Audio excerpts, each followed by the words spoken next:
ഒരു ഹൈക്കോടതി ജഡ്ജിയെ റിമൂവ് ചെയ്യാനുള്ള അധികാരം ഇന്ത്യൻ പ്രസിഡന്റിന് മാത്രമേ ഉള്ളൂ. ഇന്ത്യൻ കോൺസ്റ്റിറ്റ്യൂഷൻ അനുസരിച്ചിട്ട് 2 ഗ്രൗണ്ടിൽ മാത്രമേ ഒരു ഹൈക്കോടതി ജഡ്ജിയെ റിമൂവ് ചെയ്യാൻ പറ്റുള്ളൂ. അതിൽ ഒന്ന് മിസ്ബിഹേവിയർ ആണ്, 2 എന്ന് പറയുന്നത് ഇൻകപ്പാസിറ്റി ആണ്. ഒരു സുപ്രീം കോടതി ജഡ്ജിയെ റിമൂവ് ചെയ്യുന്ന ഫോർമാറ്റിൽ മാത്രമേ ഒരു ഹൈക്കോടതി ജഡ്ജിയെ റിമൂവ് ചെയ്യാൻ പറ്റൂ.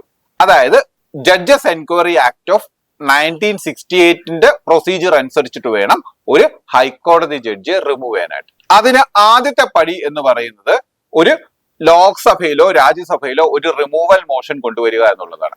ആ റിമൂവൽ മോഷൻ ലോക്സഭയിലാണ് കൊണ്ടുവരുന്നതെങ്കിൽ 100 മെമ്പേഴ്സ് സൈൻ ചെയ്തിരിക്കണം. അത് രാജ്യസഭയിലാണെങ്കിൽ 50 മെമ്പേഴ്സ് സൈൻ ചെയ്തിരിക്കണം.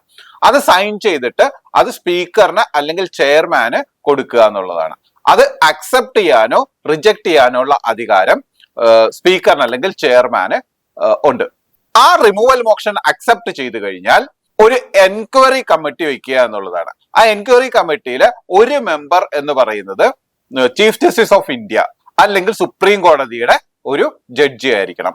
2 ഏതെങ്കിലും ഒരു ഹൈക്കോടതിയുടെ ചീഫ് ജസ്റ്റിസ് ആയിരിക്കണം. 3 എമനന്റ് ജൂറിസ്ഡിക്സ്, അതായത് ഒരു ന്യായാധിപനായിരിക്കണം. അങ്ങനെ 3 പേരുടെ എൻക്വയറി കമ്മിറ്റി ആയിരിക്കും ആ ചാർജ് എൻക്വയറി ചെയ്യുന്നത്.